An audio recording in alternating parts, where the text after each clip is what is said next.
아니야? 그거 먹는 거 아니야? 울음부터 나오면 어떡하면 좋아. 되게 웃겨. 그게 나 읽으면서 제가 너무 웃겼어. 친구가 되는 그 길이 아니었어요? 남자니까. 남자니까. 안녕하세요. 현대문학에서 바라보는 여성의 역사를 주제 탐구로 박완서 작가의 작품을 만나봅니다. 독자로서 작가라는 수식어를 달고 살아가는 개인으로 무척 존경하는 분이기를 하거든요. 그래서 1976년 2월 5일 소설집 부끄러움을 가르칩니다라는 첫 번째 출간부터 2010년 3문집 못 가본 길이 더 아름답다를 마지막으로 2011년 1월 다시는 돌아올 수 없는 먼 길로 여행을 떠나셨습니다.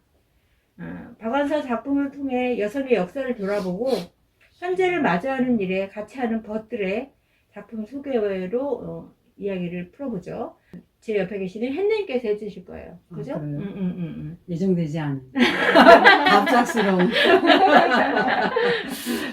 갑작스러워서 재밌을 수 있어요. 아니 미리 했더라면 좀 부담스러웠을 것 같아요. 오히려? 네, 오히려? 네, 다행이다. 그러니까 제가 가져간 책이 그 여자네 집이었어요. 이 책이. 그래서 제가 읽다 보니까 이 그 여자네 집이라는 제목은 김용택 시인 있잖아요. 네. 그 시인, 그 사람 시집에 나오는 시야. 근데 이 작가가 그 김용택 시를 읽다가 딱 떠오르는 옛날 자기 동네에 딱 이 시에 맞는 남녀가 있었던 거예요. 그 남녀 이야기를 쓴 거예요. 근데 이제 이야기의 내용은 남자 여자가 그 젊었을 때 아주 시골 살아요. 근데 제가 이 책을 읽으면서 딱 이 시를 읽는데 너무 슬퍼서 울었어요.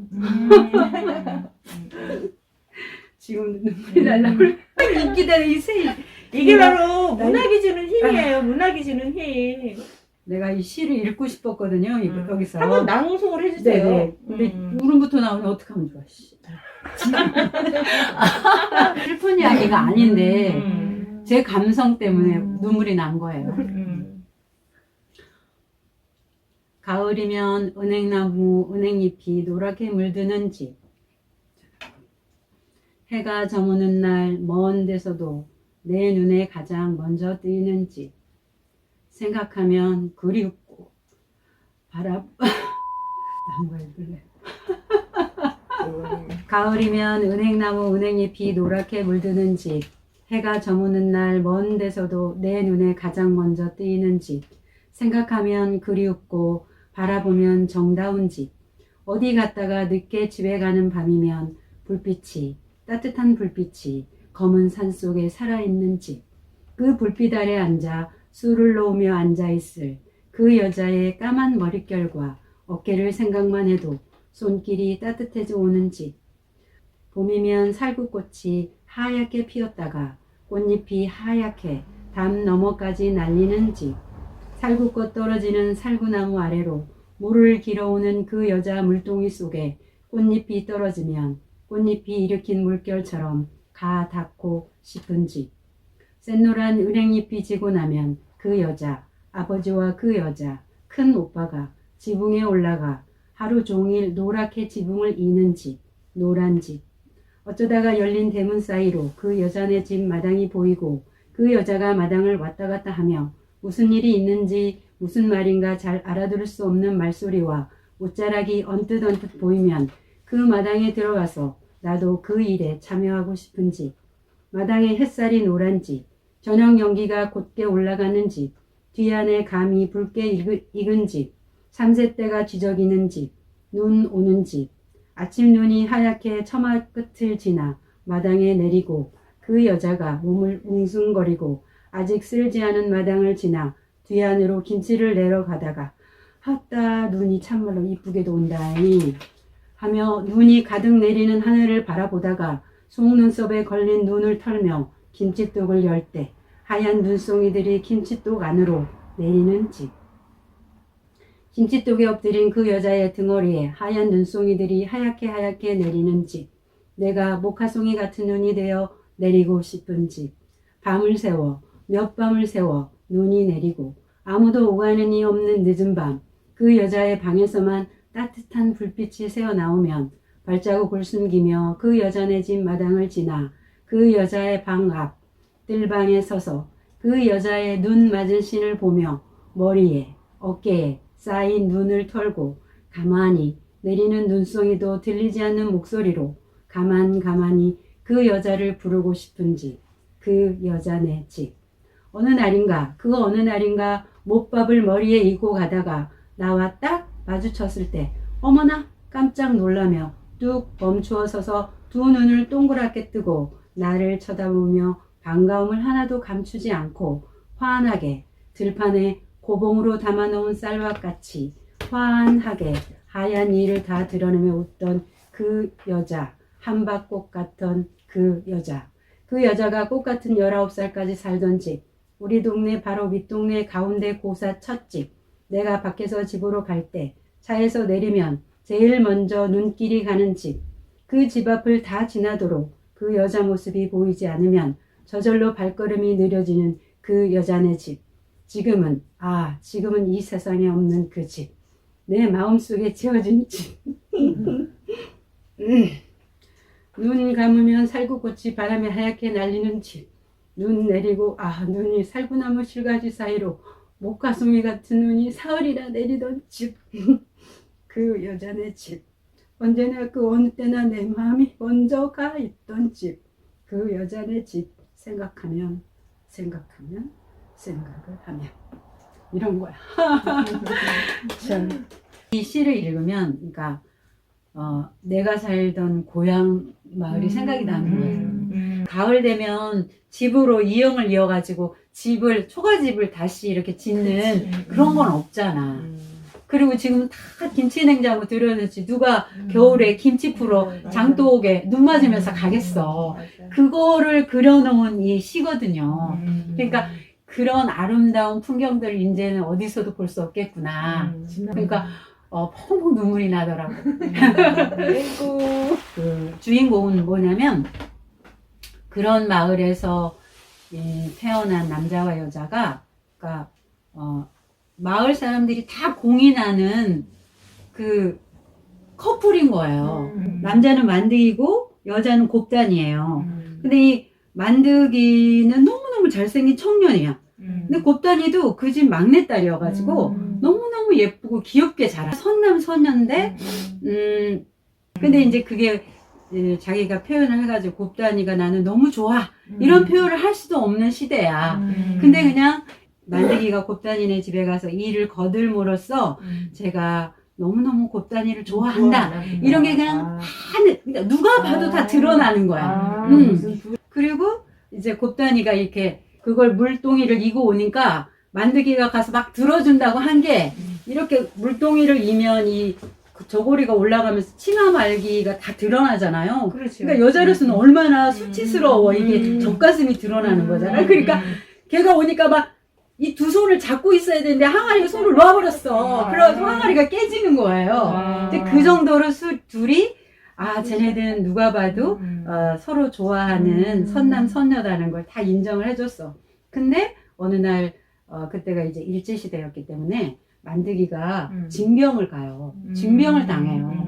그래가지고 동네 사람들이 네가 징병을 가기 전에 꼭 이 곱단이한테 그 혼인 서약을 해라. 첫날 밤을 보내서 아기를 만들어 놓고 징용을 가라. 왜냐면 이 만드기가 그냥 가버리면 그 집은 절손이 되는 거예요. 근데 만드기는 자기가 이 곱단이를 그런 의도에서 사랑하는 게 아니기 때문에 그 자기가 가기 전날 설득을 시키는 거야.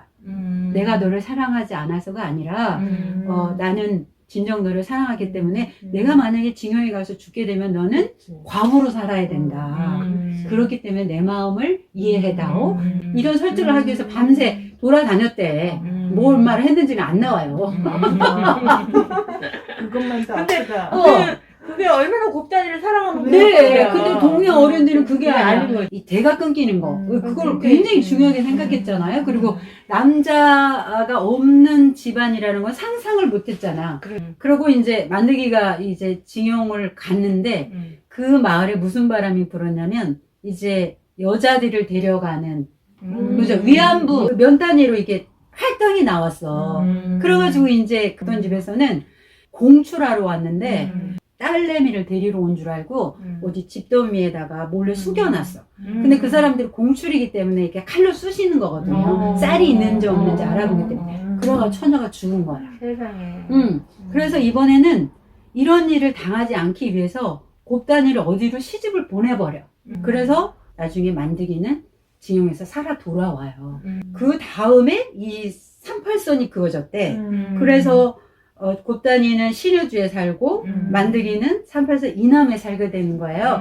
도저히 만날 수가 없어. 결혼도 했지만. 결국은 나이가 들어서 아주 70세가 다 됐을 때 이 만드기를 이 작가가 모임이 있어. 모임에서 만난 거예요. 만드기의 마누라가 그 마을에 사는 여자였어. 그래가지고 아네. 다 아는 거야. 그래서 저 남자의 머리에는 곱다리밖에 없다는 걸 자기가 스스로 그냥 생각하면서 항상 피해의식을 갖고 있어. 만드기 마누라도 돌아가셨는데 이제 이 자기 심정을 이야기하는데 나는 곱다니를 다 잊어버렸다. 다만 내 마누라가 착각을 해서 그런 얘기를 계속 한 거지 그런 얘기를 나누게 되는 거야. 그게 이제 이 단편의 줄거리예요. 일제시대를 살아가는 사람들의 어쩔 수 없음에 대한 이야기를 하고 있는 거지. 정말 시대의 아픔. 그런 이야기예요, 요거는. 어쩐지 그들의 러브스토리가 풍경처럼 그려지는 느낌이네요. 어쩐지. 그게 일단 이야기하니까 하나하나 살아있는 것처럼 이렇게 느껴지는 거잖아. 자, 그럼 나처럼 서울에서 태어나서 서울에서 자란 사람은 이 이야기를 문학 속에서 만나요. 정서적으로는 동경하면서 결국에 이제 시골로 내려와서 살게 됐지만 나의 유년은 그냥 아스팔트였거든. 저는 그게 이런 문학 속에서나 시에서 이런 정서가 나오면 내 머릿속에서 상상하면서 들어가는 거지 나의 어떤 직접적인 삶이나 이런 게 없어. 그래서 이렇게 햇님처럼 눈물까지 나올 수 있는 입장이 안 되는 거지. 자, 이렇게 해서 그 여자네 집 이야기를 들었고 또 우리 이번에는 금남쌤께서 읽어오신 이야기를 좀 소개해 주세요. 마른 꽃인데 마른 꽃. 이 마른 꽃이 이제 일종의 늙음에 대한 비유군요. 늙어가는 사람들의 사랑 이야기인데 남편 사별하고 그런 다음에 1995년에 쓴 작품. 97년에 드라마로도 방영이 됐었대요. 뭐라고 해야 되나? 실버 로맨스? 실버 로맨스. 그런 건 줄 모르고 내가 읽었는데 봤는데 딱 맞았네. 뭐라고 왜? 실버 로맨스를 꿈꾸시는 거야? 아니. 선생님 어떠세요? 연애와 결혼. 연애와 결혼. 사람이잖아. 주인공 이름은 나오지가 않아요. 그 여자. 그 여자가 서울 여자인데 대구로 그 버스를 타고 이제 혼인잔치에 가는 거야. 조카 혼인잔치에. 처음에 시작이 그거예요. 가서 이제 보고 올 때에서부터 이제 그 남자하고 이제 연결돼서 이렇게 그 남자하고 만나는 동기가 이제 버스를 타고 오면서 이제 차표에서부터 이제 차표를 살 수가 없어. 이 차를 사야 되는데 이러니까 혹여나 그 샀다가 예매했다가 못 가고 나오는 사람 혹시 있을까 하고 가가지고 이제 할머니가 와서 두 개를 이렇게 하는 거를 이제 그런 데랑 같이 이제 이렇게 연결돼서 이 스토리가 연결이 돼요. 그래서 그렇게 해서 이제 올라올 때의 사건이야. 근데 이제 옷차림이 나오는데 그 여자는 뭐 이런 거를 하기 위해서 한복 입고 왔구나. 그렇지. 큰 한복을 입고 이제 갔던 거야. 그랬는데 패백도 안 했어. 가다 보니까 또 서울에서도 보니까 자기 같은 동네야. 이 사람이 뭐 하는 사람인지도 모르고 그렇지만 이 여자는 되게 이 남자를 보면서 마음에 드는 거야. 그러니까 옷 몸가짐이나 말하는 거나 옷 입은 거나 이런 것들이 자기 마음에 팍 드는 거야. 그렇게 해가지고 이제 연결이 돼서 이제 아주 이쁜 만남을 갖게 되는 거예요. 아, 궁금해 죽겠는 거 그 다음이. 와우. 자식들이 문제야. 뭐 결혼할 생각 이런 생각이 있는 것도 아니었고. 그래도 가족들이 둘이 같이 살기, 같이 잘 되기를 원하는 거예요? 제가 조금 거들자면 그 할아버지는 며느리하고 같이 살아. 음. 그래서 며느리는 이 할머니하고 잘 돼서 빨리 결혼해가지고 할아버지를 맞아, 내보내고 맞아. 싶어 하는 거야. 그래서 내가 막 그거 부추겨. 잊어먹었네. 막 부추겨. 그리고 저쪽 딸한테도 막 부추겨서 엄마하고 빨리 결혼을 시켜라. 그러면 내보낼 수 있잖아. 아, 며느리는 그런 거야. 그런 입장이었던 그렇죠, 거야. 그렇죠. 내가 여기에서 이 생각한 거는 뭐였냐면 이 늙음의 속성이라는 거. 늙음의 속성. 여기에서 그 나열을 했는데 그걸 정말 읽기도 싫고 보기도 싫은 내용들이야. 늙어서 나타나는 현상들 있잖아. 아무리 멋쟁이라고 해도 어쩔 수 없이 닥칠 늙음의 속성들이 그렇게 투명하게 보일 수가 없다. 내복을 갈아입을 때마다 드러난 날 기름기 없이 처진 속살과 거기서 우수수 떨군 비듬, 태산 줄령을 넘는 것처럼 버겁고 자지러지는 코 고는 거, 아무데나 함부로 터는 담뱃재, 카키를 쓰듯이 목을 빼고 끌어올린 진한 가래, 일부러 엉덩이를 들고 끼는 방귀 줄방귀, 제 아무리 거드름을 피워봤댔자 유액 냄새만 나는 트림, 제 입밖에 모르는 개걸스러운 식욕, 의처증과 건망증이 번복된 끝없는 잔소리, 백살을 넘어 살 것 같은 인색함, 그런 것들이 너무도 빤히 보였다. 이거요.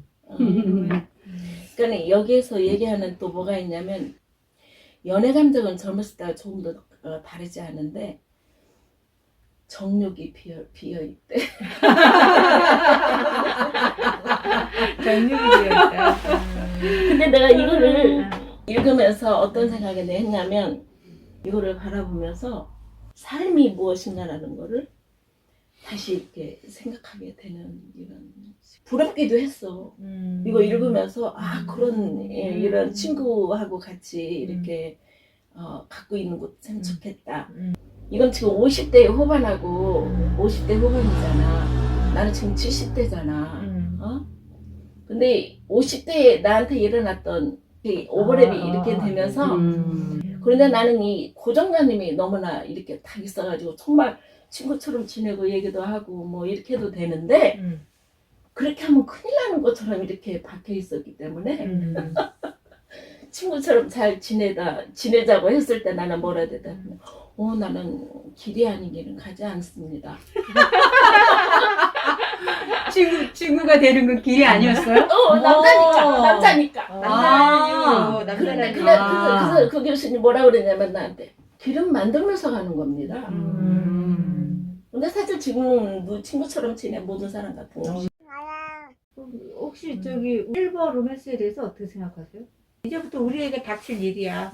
우리에게 만약에 사랑이라는 이름으로 뭔가 다가온다면 어떤 자세일 거냐는 소리지. 아, 제가 받을 거냐 안 받을 거냐, 이게 사랑인지 아닌지 믿어볼까 하겠죠. 아, 그런 쪽이에요? 막 이렇게 재보겠죠. 그래서 저는 뭐 꿈을 꿀 수는 있는데 현실적으로 어머 좋아라 하고 막 다 받을 수 있을지는 솔직히 와봐야 하네. 많은 생각을 할 것 같아요. 근데 그런 것들은 실제로 이제 왔을 때 이야기인데 저 같은 경우는 긍정적이에요. 저는 남편이 있음에도 불구하고 난 사랑이 오면 받을 거야. 나는 좋은 자세야. 네, 남녀 간의 사랑만큼 임팩트 있는 건 없다고 봐. 나는 그래. 나의 가치는. 나의 가치는 그렇기 때문에 어떤 식으로든 사람이 사랑을 하면 정말 삶이 그렇지 않았을 때보다 한 몇백 배는 그렇죠. 이렇게 활기차져 있다고 생각을 하거든요. 여기는 둘 다 과부의 호랩이었음에도 불구하고 맺어지지 못했는데 나는 여기서 좀 안타까운 게 뭐냐면 며느리하고 딸 때문에 이 사람들이 그 두 사람이 계속 옆에서 이 부추기는 바람에 파토가 난 거야. 그냥 그렇게 놔두면 돼. 나는 그게 쭉 갔으면 좋겠어. 그리고 나는 들어서 두 사람이 합쳐진다. 이건 절대 반대야. 왜냐면 어디에서도 그런 구절이 또 나와요. 근데 정말 인간적으로 이렇게 남녀가 얽혀가지고 살도 섞고 막 싸우고 얽히고 해가지고 딸 낳고 살지 않는 한은 이게 진정한 관계를 맺을 수 없다는 거야. 그러니까 끝까지 가기가 어렵다는 거예요. 부부가 왜 이렇게 끝까지 가느냐? 개 같은 시절이 있었기 때문이다. 이렇게 표현하는 데가 있거든요. 난 그게 전적으로 동의를 해. 그 둘 사이에 지금 무슨 부부 사이에 사랑이 많이 남아있겠어? 그렇지 않잖아. 언제나 이혼을 준비하고 있는 상태래, 부부는. 그래서 이혼을 준비하는 모임 그런 것도 여자들이 만들고 한대. 근데 절대 이혼을 못 한대. 왜냐면 그게 있기 때문에 지금까지 쌓아온 관계가 있잖아. 근데 그런 관계 없이 이렇게 정말 나중에 만나서 아주 그 클린하게 기품 있게 연애를 해가지고 결혼하는 거는 길게 못 간다고 보는 거지 나는. 그래서 이런 상태라면 끝까지 이제 그만 만나자 실증나 그럴 때까지 그냥 연애를 해라. 절대 결혼은 하지 말아라 이런 주의죠. 그래서 저는 남편이 있어도 연애를 할 거예요. 근데 나의 자신감이 좀 줄어든 게 자신감이 줄었어요? 네, 주세요. 얼굴부터 이제 망가지고 있구나. 난 반대인데, 난 누누의 연애는 이 외모로 되는 게 아니라 내가 갖고 있는 느낌으로 통한 거라고 생각해요. 그 느낌인데 일단 자기가 믿는 그 자신감이라는 게 하나 있어야 되는데 저는 그거였거든요. 몸? 네, 저의 몸. 아까 무슨 뭐 남자한테 어필할 수 있다는 게 아니라 그만큼 건강하다는 거지. 그러니까 예를 들면 여행을 가도 그렇고 어쨌든 그러니까 그래야 되는데 사랑이 와도 받아들이기 어렵겠다. 그러지 마요! 저는 이제 그 노년에 오는 건 우리가 사랑이라고 보통 표현하긴 하지만 일종의 우정 같은 거라고 생각을 하거든. 근데 일반적으로 에로스적인 사랑을 말하는 게 아니라 일종의 정신적인, 영적인 그런 사랑으로의 우정으로 계속 이어지지 않을까? 근데 그냥 같이 점심 한 끼를 같이 먹고 차 한 잔 마시고 가벼운 산책을 하면서 서로의 삶을 이야기 나누고 이건 사랑이 아니고 뭐야? 라고 이제 묻고 싶은 거지. 나는 노년의 사랑은 그런 류를 생각을 해서 걱정하지 마세요. 그 모험이 뭐 이거는 아닌 것 같아. 그거 아니어도 충분히. 자, 이렇게 해서 마른 꽃까지 뭐 별별 되게 다 나와가지고 조금 더 깊이 읽기에 그 것들이 이렇게 책을 읽어오시고 소개하면 현대 문학으로 바라본 여성의 역사와 같이 맞물리기를 했었거든요. 그래서 저는 이 책 프롤로그와 에필로그 작가의 말이 다 담겨있는 책이에요. 전작품에 그 시대에 어떤 우리들의 그 여성의 역사가 있었나 여성 운동의 그 시각으로 좀 접근을 해서 정리를 하고 마무리를 할게요. 보통 제가 이제 1950년대부터 잡았어요. 현대사이기 때문에 1950년대와 60년대는 여성의 역사에서 보면 여성 운동의 침체기라고 해요. 1950년대는 미 군정기의 여성 운동 과정에서 좌익과 중도파가 소멸되고요. 그 이후에 여성 운동은 반제국 반봉건 여성운동의 흐름이 단절된 채 일제하에 친일적인 교육, 계몽, 여권운동과 미 군정기의 친미적이며 반공적인 여성운동의 흐름이 맥을 잇게 됩니다. 따라서 운동은 자연히 체제 유지적이고 친미적이고 반공을 앞세우는 방향으로 가게 되었죠. 그 시절에 대한부인회 이런 관제단체 중심으로 전개됐던 거예요. 본격적으로 여성운동의 어떤 깊이 여성운동 시각에서만 바라보기 어려운 이름만 내건 거라고 볼 수 있겠죠? 이제 60년대 활동을 살펴보면 산업화 정책이 막 추진되는 거죠. 박정희 정권, 독재 정권이 시작될 때였으니까 그 산업화 정책 추진에 따른 도시화, 그다음에 사회가 분화되고 거기에서 여성들의 사회 참여와 단체 활동의 요구로 이어져서 20여 개의 여성 단체들이 조직되었대요. 그러나 이 단체들은 주로 서울에만 기반을 두었지. 그래서 성격과 활동 방향은 되게 보수적이고 안이하였다는 거예요.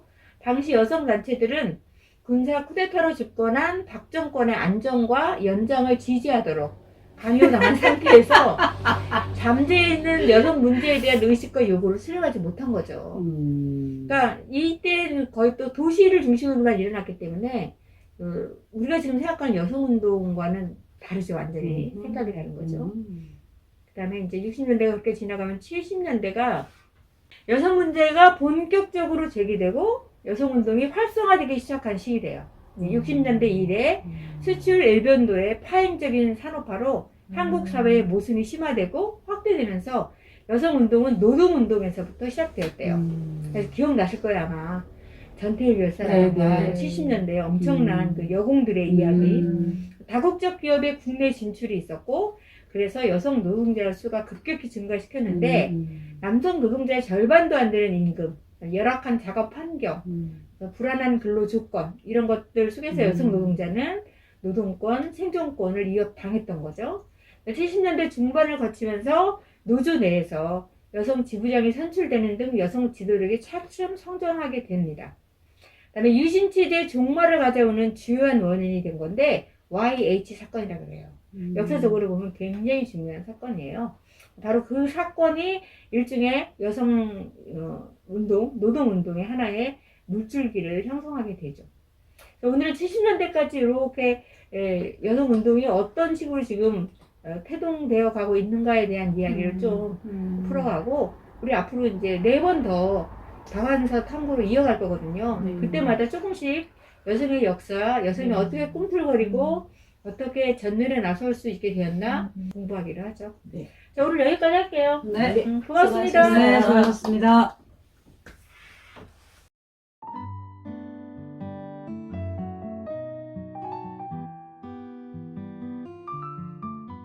나는 사랑을 하고 살았으면 좋겠어 사람들이.